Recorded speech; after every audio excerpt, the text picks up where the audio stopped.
What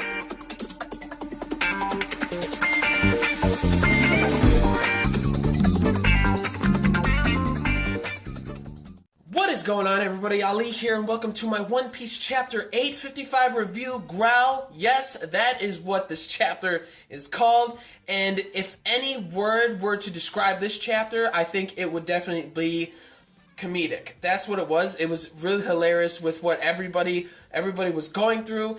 And first, like the first page, you get to see Bobbin's actual bounty and like who he is. He's a bishop of the Big Mom Pirates, and his nickname is Bobbin the Fixer. That's what it's called, Bobbin the Fixer. Kind of weird since like he didn't really fix like the island that he destroyed after Big Mom didn't get her breads or whatever. I think that's what it's called during Fishman Island. He completely annihilated that island, and his bounty was 155 million, which kind of surprised me from when we saw him at Fishman Island when he destroyed that other island just because Big Mom didn't get her her breads or something or sweets in time.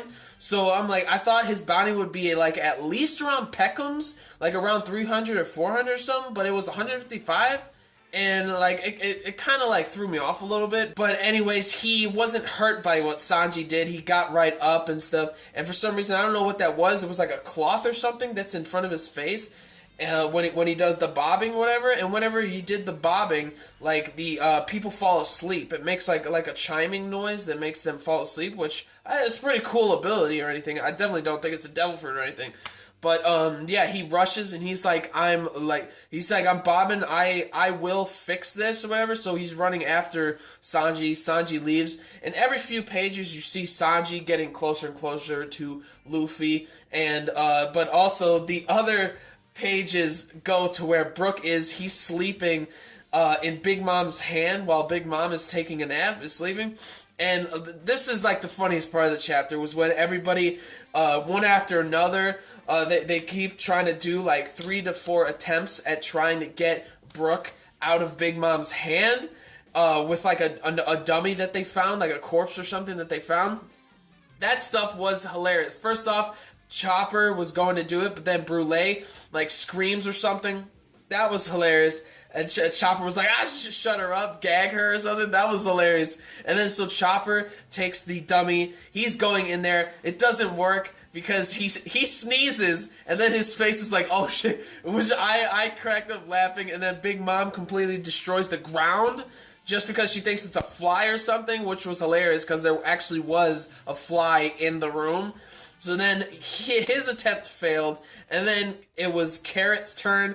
Carrot goes in there. It doesn't work for Carrot because Big Mom like was about to like one of those like bubbles or something, like how she's sleeping. A giant bubble comes out of her nose, and Carrot jumps around or whatever. Prometheus and Zeus see her. Zeus electrocutes like the floor because it thinks it's a fly or something, which was funny, which was even more hilarious too. And then Pedro's fails again too because she's rolling around. He's like, I can't do this, which it was like hilarious. So then Nami and Jinbei, the final time they actually got Brook out of her hand, and then Prometheus was going to use like its flamethrower or whatever to like burn everything.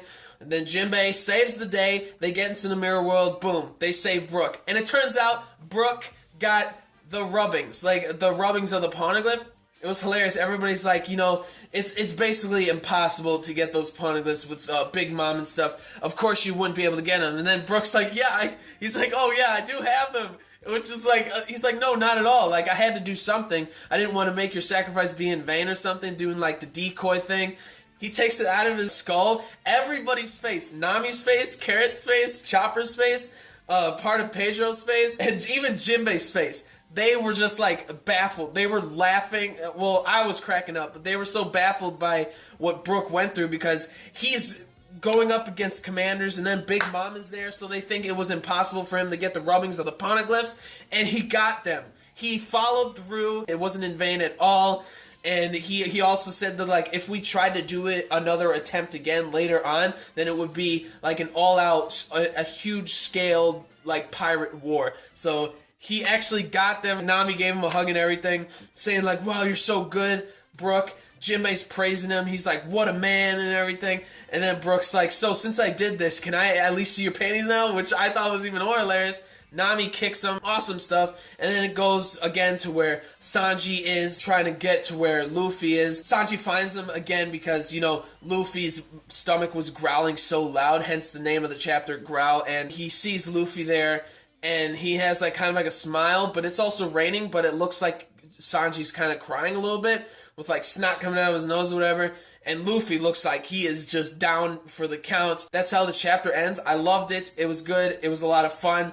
It was a lot of fun to read. Not a lot of crazy revelations, except Brook was able to actually find the rubbings of the poneglyphs. He actually obtained them. Brook, my boy, going up against Big Mom's commanders or soldiers, going up against Zeus, Prometheus, and going up against Big Mom herself, and still getting away with the rubbings of the poneglyphs. Like, my boy, you are the man. Straight up. Like he's right there with Sanji and Brook are deadlocked for my favorite Straw Hats, for my favorite pirates.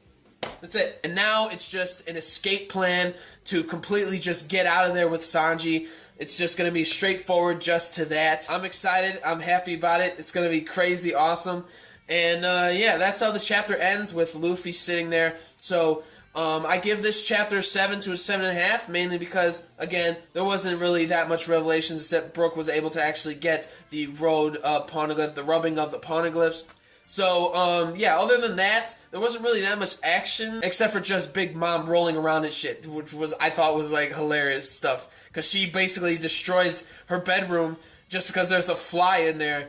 She's, like, slamming her hand on everything and stuff, so honestly, it was just hilarious. It was good laughs, so 7 to 7.5. So that is it for this one. Like the video if you did. Comment down below on your thoughts of what I said, your thoughts about the chapter, what you think is going to happen in the next chapter and stuff. And subscribe to my channel for more reviews, vlogs, unboxings, live reactions, and theory discussion videos, and things like that. So gentlemen, stay classy, ladies, stay sassy, but most importantly, everybody, you gotta stay a little nasty, alright? So peace and love, and I will see you all later with the next video. Peace out.